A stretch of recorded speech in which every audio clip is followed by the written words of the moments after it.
जय हिंद everyone, welcome back to the channel. This is Aditya Patel और आज के लिए हम बात करने वाले types of scholarship in NCC, किस तरीके से एनसीसी की स्कॉलरशिप को आप हासिल कर सकते हैं और क्या एलिजिबिलिटी क्राइटेरिया होता है स्कॉलरशिप पाने के लिए। तो बिना किसी तरीके की वीडियो को शुरू करते हैं। तो सबसे पहले हम बात करते हैं, अगर आप एक एनसीसी कैडेट है तो आपको ये अमाउंट मिल सकता है अगर आपने इन रूल्स को फॉलो किया। तो सबसे नंबर 1 बात की एलिजिबिलिटी कंडीशन क्या है, आप एक एनसीसी कैडेट होने चाहिए।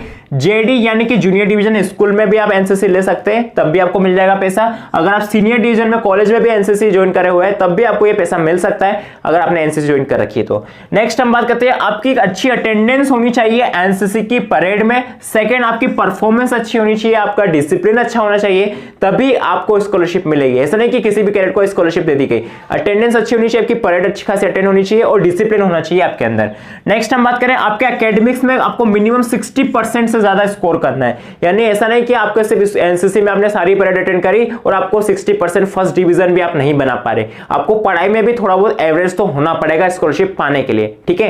नेक्स्ट हम बात करते हैं, कुछ ऐसी स्कॉलरशिप होती है जिसमें बी सर्टिफिकेट और सी सर्टिफिकेट की नीड होती है। यानी कि ये वाली स्कॉलरशिप सिर्फ सीनियर डिवीजन के लिए रहेगी, जूनियर डिवीजन के लिए तो है ही सही सारी स्कॉलरशिप, बट कुछ स्कॉलरशिप ऐसी रहेगी जहां पे आपको बी और सी सर्टिफिकेट भी आपके पास होना चाहिए। तो बिना किसी देरी के आप हम बात करते हैं टाइप्स ऑफ स्कॉलरशिप की। तो सबसे पहला जो टाइप है वो है DG NCC scholarship scheme.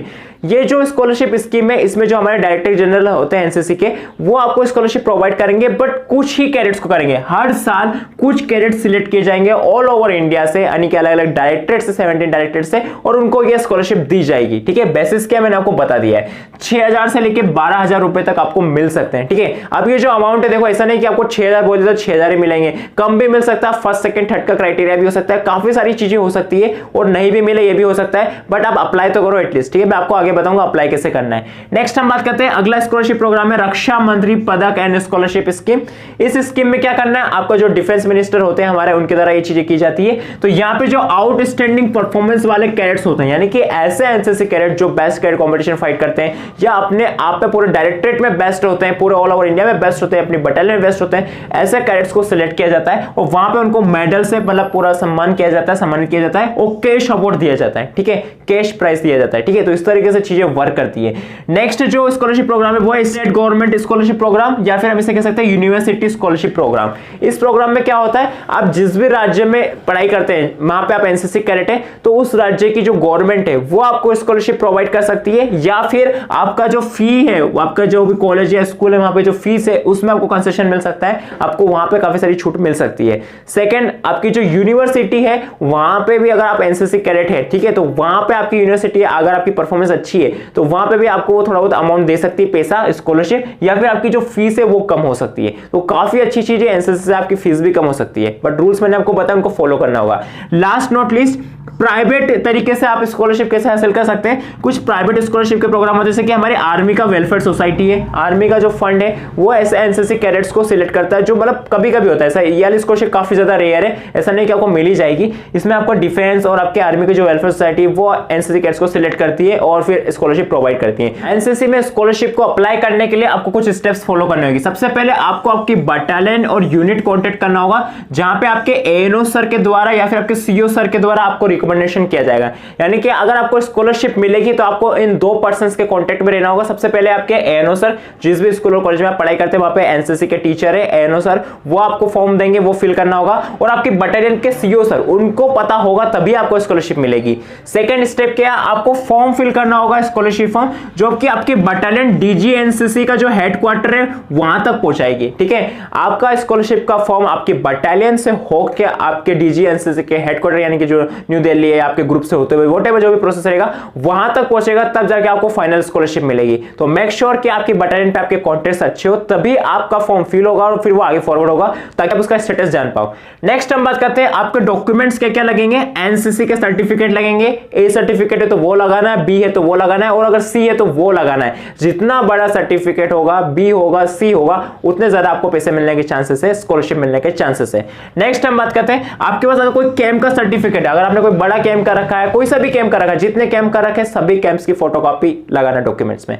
Next हम बात करते हैं, आपको अपने एकेडमिक्स के, मैंने आपको शुरू में बताया था, मार्क्स आपके 60% से ज्यादा होना चाहिए, तो उस रिजल्ट की मार्कशीट भी आपको लगानी होगी, तभी आपको स्कॉलरशिप मिलेगी। और लास्ट में आपका रिकमेंडेशन लेटर, किसके द्वारा रिकमेंडेशन, आपके एएनओ सर सर द्वारा और सीओ सर द्वारा।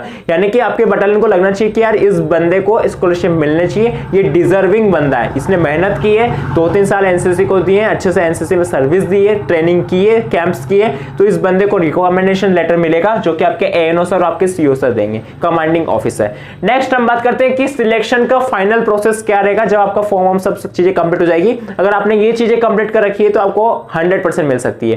पहला है एकेडमिक परफॉर्मेंस, आपकी एकेडमिक में परफॉर्मेंस कैसी है, 60% से ज्यादा है या नहीं, वो 70, 80, 90 के आसपास है तो डेफिनेटली आपको मिल सकती है। नेक्स्ट है आपकी एनसीसी की परफॉर्मेंस। ऐसा नहीं कि सिर्फ एकेडमिक्स में अच्छे, एनसीसी में अच्छे, दोनों में आपका बैलेंस होना चाहिए और दोनों में सबसे बढ़िया रहेगा तो और अच्छी बात रहेगी। नेक्स्ट, अगर आपने बड़े कैंप्स कर रखे like RDC camp, Republic day camp, थल सेना कैंप, अगर आप आर्मी विंग के एनसीसी कैडेट है तो टीएससी कैंप सबसे बड़ा कैंप होता है आर्मी विंग का। नेक्स्ट है वायुसेना कैंप, यानी कि अगर आप एयर विंग के एनसीसी कैडेट है तो वहां पे ये अटैचमेंट कैंप होता है। नेक्स्ट है नौसेना कैंप, नेवल विंग का सबसे बड़ा कैंप होता है। अगर आपने ये कैंप कर रखा तो तीनों विंग के हिसाब से कैंप भी बता दिए और आरडीसी कैंप भी बता दिए, ये कर रखा तो इसका सर्टिफिकेट लगाना बिल्कुल मत भूलना, इवन सिलेक्शन भी दिया तो आप लगा सकते हैं। नेक्स्ट हम बात करते हैं डिसिप्लिन आपके अंदर होना चाहिए, लीडरशिप क्वालिटीज होनी चाहिए, इसके अलावा पर्सनैलिटी भी अच्छी होनी चाहिए। ऐसा नहीं कि भाई ऐसे किसी कैडेट्स को नहीं, स्कॉलरशिप पाने के लिए आपको डिजर्विंग बनना होगा। लास्ट में मैं लेना चाहूंगा एक लाइन में, अगर मैं आपको बताना चाहूं, सबसे पहले आपको अप्लाई करना है बटालियन और यूनिट से आपको अप्लाई होगा तो ऑब्वियसली बात है आपके एनओस और सीओ सर की हेल्प तो लगेगी सही। सेकंड, आपके मार्क्स एकेडमिक्स में और एनसीसी सर्टिफिकेट्स में कैसी परफॉर्मेंस है उसमें, और लास्ट में आपके पास कौन सा सर्टिफिकेट है वो बहुत ज्यादा मैटर करता है। आई होप इस वीडियो से आपको क्लियर हो गया होगा कि आप किस तरीके से एनसीसी की स्कॉलरशिप हासिल कर सकते हैं। अगर किसी कैडेट को स्कॉलरशिप मिली तो आप कमेंट करके जरूर बताइएगा, और कौन कौन कैडेट इस साल एनसीसी स्कॉलरशिप के लिए अप्लाई करने वाला है और कौन सी स्कॉलरशिप आपको पसंद आई है। इसके अलावा कोई डाउट मुझे कमेंट कर सकते हैं, और अगर आपको एनसीसी ज्वाइन करना है तो आप ये प्लेलिस्ट चेक कर सकते हैं, और नीचे जो प्लेलिस्ट है उसमें आपको एनसीसी कैंप्स के बारे में बहुत सारी डिटेल इंफॉर्मेशन मिलेगी। तो मिलते हैं नेक्स्ट वीडियो, तब तक के लिए जय हिंद, वंदे मातरम। और कोई डाउट है तो मुझे इंस्टा पे भी मैसेज कर सकते हैं।